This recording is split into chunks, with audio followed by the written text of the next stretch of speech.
बच्चों, स्वागत है आप सभी का। आज हम बिहार बोर्ड क्लास 9वीं की त्रैमासिक परीक्षा के लिए सबसे महत्वपूर्ण प्रश्न करने वाले हैं। वीडियो को अंत तक जरूर देखिएगा। तो चलिए शुरू करते हैं क्वेश्चन नंबर 1 से। सारे क्वेश्चन बहुत ही ज़्यादा इंपॉर्टेंट है और जिसको भी पीडीएफ चाहिए आप लोग मेरे टेलीग्राम से ज्वाइन हो जाना, मैं पीडीएफ प्रोवाइड करा दूंगी।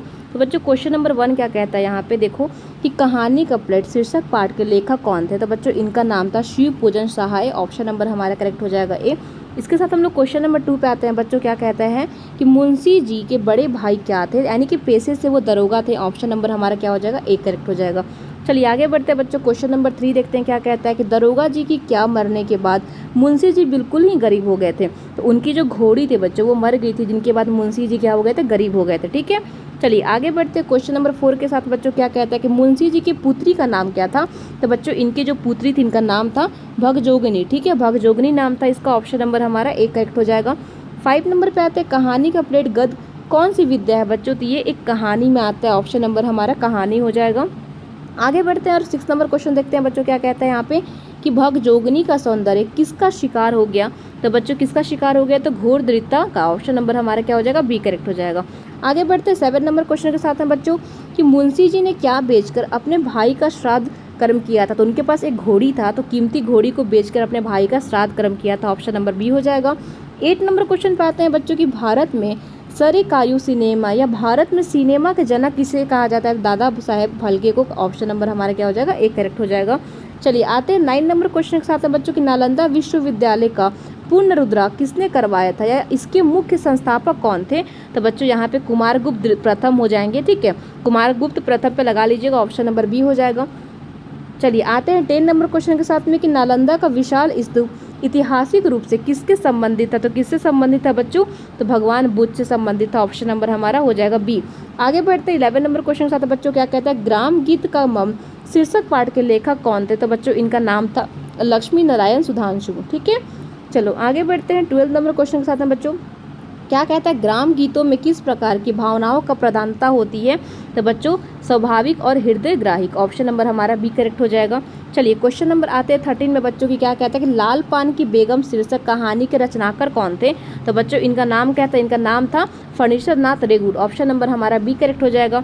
आगे बढ़ते हैं क्वेश्चन नंबर 14 के साथ में 14 के साथ में कि लाल पान की बेगम मुख्य रूप से किसे कहा गया था। तो बच्चों किसे कहा गया था, तो बिरजू की माँ को कहा गया था। ऑप्शन नंबर हमारा ए करेक्ट हो जाएगा।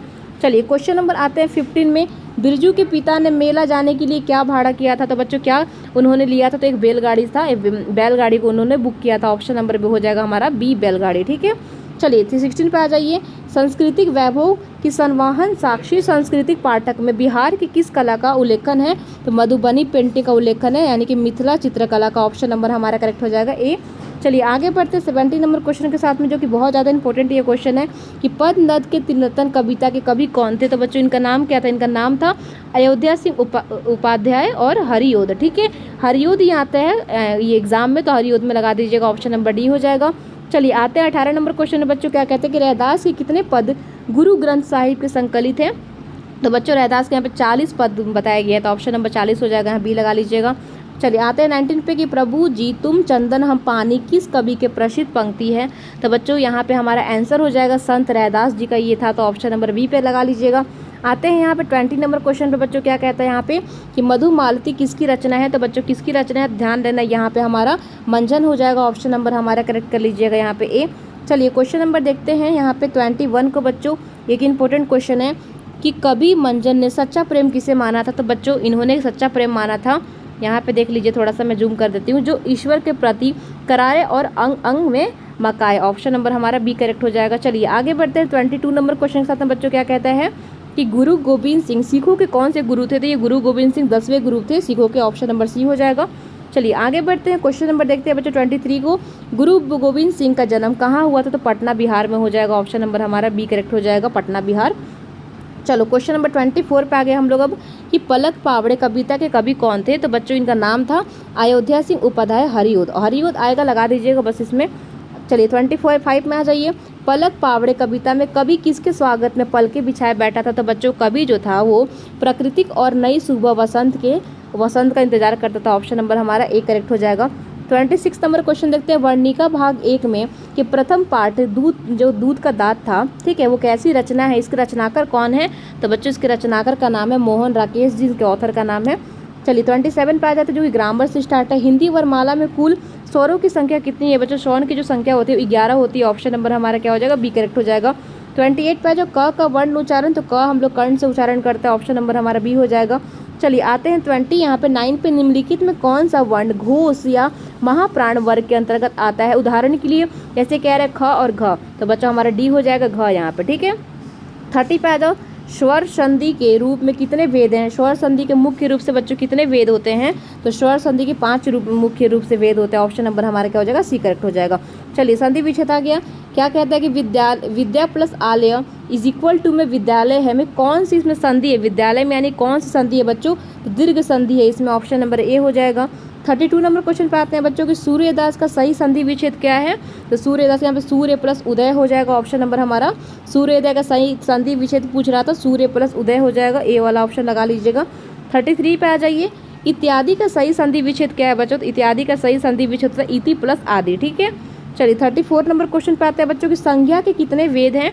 तो संज्ञा के कुल 5 वेद होते हैं, ऑप्शन नंबर सी हो जाएगा। 35 पे जो गंगा शब्द में कौन सी संज्ञा है? तो गंगा एक नाम को दर्शाता है, तो व्यक्तिवाचक हो जाएगा, ठीक है। चलिए आगे 36 पे बुढ़ापा शब्द किस संज्ञा का उदाहरण है? तो यहाँ पे भाववाचक हो जाएगा, बड़ा बुढ़ापा, बच्चे, ये सब भाववाचक में आते हैं। 37 नंबर क्वेश्चन पे आ जाते हैं। सर्वनाम के कुल कितने वेद हैं? तो बच्चों सर्वनाम के कुल 6 वेद होते हैं, ठीक है। चलिए क्वेश्चन नंबर 38 पे आ जाते हैं बच्चों की जैसी करनी वैसी भरनी में कौन सा सर्वनाम है? तो बच्चों कौन सा यहाँ पे? तो संबंधवाचक है, ठीक है। चलिए क्वेश्चन नंबर आ जाइए 39 पे। क्या कहता है बच्चों कि कमल का परिवाचिक शब्द क्या है? तो कमल का जो परिवाचिक शब्द होता है बच्चों पंकज होता है, ठीक है, पंकज पे लगा लीजिएगा।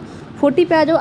आदर शब्द का सही विलोम तो अनादर और निरादर हो जाएगा, ऑप्शन नंबर बी पे कर लीजिएगा। चलिए आते हैं यहाँ पे मुहावरे पे। 41 पे कमर कसना मुहावरे का सही यहाँ पे क्या है? मुहावरा बच्चों तैयार होने की दृढ़ निश्चय करना, ऑप्शन नंबर बी हो जाएगा। 32 पे आ जाओ। क्या कहता है बच्चों की ऊँट के मुंह में जीरा लोककृत, यह सही अर्थ क्या होता है? इसका मतलब क्या होता है पूछ रहा है? तो बहुत कम मात्रा में मिलना, ऑप्शन नंबर ए हो जाएगा। 44 पे आ जाओ। शुभ शब्द यानी कि उज्ज्वल कैसे लिखाता है पूछ रहा था बच्चों? उज्ज्वल ऐसे लिखाता है, ऑप्शन नंबर बी हो जाएगा। चलिए 44 पे आ जाओ। अन्याय शब्द में कौन सा उपसर्ग प्रयुक्त है? तो बच्चों अन्याय शब्द में यहाँ पे उपसर्ग अ हो जाएगा, ऑप्शन नंबर बी पे कर लीजिएगा। 44 में आ जाओ। लिखावट शब्द में कौन सा प्रत्यय है? तो बच्चों लिखावट में आवट यहाँ पे प्रत्यय हो जाएगा। चलिए 46 में आ जाओ। क्या कहता है बच्चों कि समास के मुख्य रूप से कितने वेद हैं? तो बच्चों समास का जो मुख्य रूप से 6 वेद होते हैं, ठीक है।